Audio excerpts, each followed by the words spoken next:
नमस्कार दोस्तों। आज मैं फिजिक्स के चैप्टर 1 का मोस्ट इंपॉर्टेंट क्वेश्चन लेके आया हूँ जो हर साल बोर्ड एग्जाम में पूछता है, तो इस बार भी पूछ सकता है। तो चलिए हल करते हैं।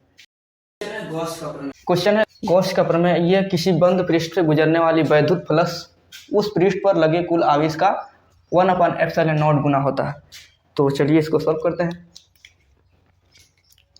वैद्युत फ्लक्स यानी फाई ई इक्वल टू दिए गए कुल आवेश यानी Q के 1/ε0 गुना होता है। अगर इसको हम लोग सही से लिखे तो हो जाएगा फाई ई इक्वल टू ये हो जाएगा Q/ε0। ये इतना गुना होता है, इसी को हम लोग आज सिद्ध करेंगे।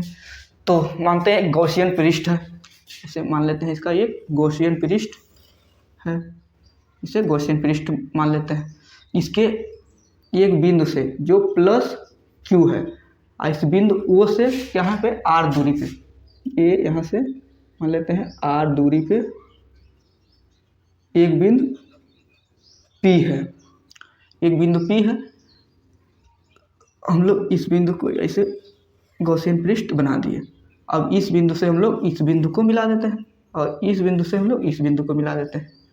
और ये बिंदु P से ये छोटा सा एरिया मान लेते हैं, ये छोटा सा एरिया हो जाएगा ये डी ए, यानी छोटे से एरिया के लिए हम लोग डी का प्रयोग करते हैं। तो डी ए, ये पूरा एरिया का है, ए है, तो ए लेते हैं। और इस बिंदु P से ये जो वैद्युत क्षेत्र वेक्टर ई हो जाएगा।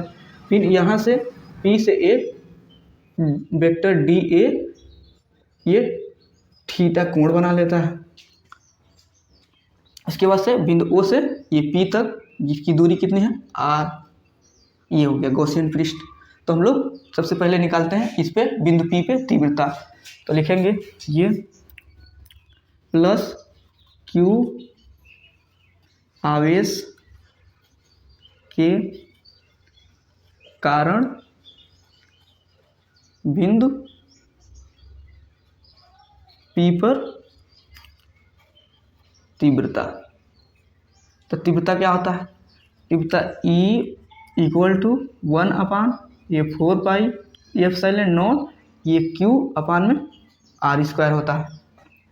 उसके बाद हम लोग ये बिंदु O से क्या करेंगे, बिंदु O पर ये जो बनेगा इसके बीच का ये आंतरिक घन कोण, इसे डी ओमेगा बोल देते हैं। डी ओमेगा जो बनेगा आंतरिक घन कोण, तो हम लोग डी ओमेगा बिंदु O पर तो लिखेंगे डी ए द्वारा बिंदु O पर आंतरिक घन कोण। तो आंतरिक घन कोण यानी डी ओमेगा बराबर फार्मूला होता है D A cos theta upon में R²। ये आंतरिक घन कोण निकल गया। उसके बाद हम लोग निकालेंगे बिंदु P पर वैद्युत फ्लक्स। तो क्या हो जाएगा ये, तो छोटे से एरिया डी ए द्वारा डी ए पर गुजरने वाला वैद्युत फ्लक्स। तो ये क्या हो जाएगा, ये गुजरने वाला ये वैद्युत फ्लक्स क्या हो जाएगा, वेक्टर छोटे से वेक्टर E इंटू ये हो जाएगा वेक्टर डी ए। तो लिख लेंगे तो वैद्युत फ्लक्स यानी फाई ई इक्वल टू क्या हो जाएगा, ये vector E into vector D A. एक फार्मूला होता है यहीं पे लिख देते हैं, ये होता है B vector B into vector A equal to होता है बी ए कॉस थीटा। तो हम इसके जगह पे लिख सकते हैं इसको फाई ई इक्वल टू, इसके जगह क्या हो जाएगा, जहाँ बी ए है वहाँ E और डी ए हो जाएगा। तो E into D A cos theta ये हो जाएगा। अब हम लोग E का मान रख देते हैं, ये तीव्रता वाला ये E बराबर इतना फार्मूला होता है, तो रख देंगे।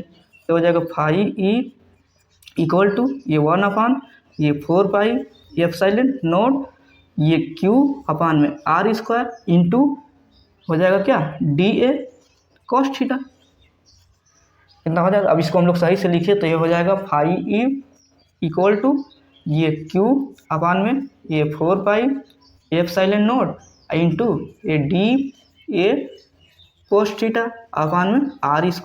अब D A cos theta upon में R² बराबर क्या होता है, आंतरिक घनकोण देखिए यहाँ पे आंतरिक घनकोण डी ओमेगा बराबर क्या है, तो इसके जगह पे डी ओमेगा बराबर इतना है, तो इसके जगह पे हम लोग इसको लिख सकते हैं, तो लिख देते हैं D phi E equal to ये क्यू अपान में ये 4 पाई ये एप्सिलॉन नॉट, उसके बाद से ये हो जाएगा इंटू डी ओमेगा।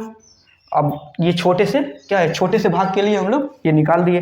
अब निकालेंगे संपूर्ण पूरे एरिया के लिए निकालेंगे वैद्युत फ्लक्स, तो ये क्या हो जाएगा, लिखेंगे संपूर्ण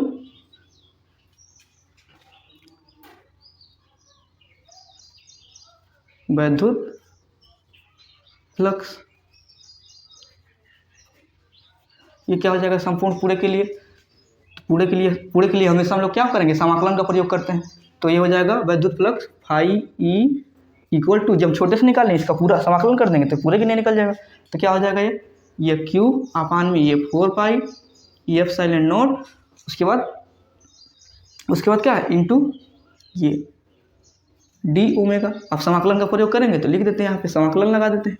अब देखिए एक कांस्टेंट है, और जब कांस्टेंट होता है कांस्टेंट का समाकलन नहीं होता है, वो बाहर हो जाएगा, अब बचेगा इसका समाकलन करेंगे हम लोग, ए फाई ई इक्वल टू ये क्यू अपान में ये 4 पाई ये एप्सिलॉन नॉट। अब समाकलन किसका होगा केवल, इसका डी ओमेगा का। अब डी ओमेगा का समाकलन होता है ये 4 पाई, तब इसके जगह हम लोग 4 पाई लिख देंगे, तब 4 पाई ई इक्वल टू ये क्यू अपान ये 4 पाई ये एप्सिलॉन नॉट आई टू, इसका समाकलन क्या होता है 4 पाई, यहाँ पे 4 पाई लिख देंगे। अब देखिए 4 पाई से ये 4 पाई कैंसिल हो जाएगा, तो क्या बचेगा फाई ई इक्वल टू ये क्यू अपान में ये एप्सिलॉन नॉट। ये क्या, ये हम लोग को सिद्ध करना था, देखिए ये जब यहीं पे है ना, ये हम लोग को सिद्ध करना, ये होता है गॉस का प्रमेय। उम्मीद करते हैं वीडियो आप लोगों को समझ में आया होगा।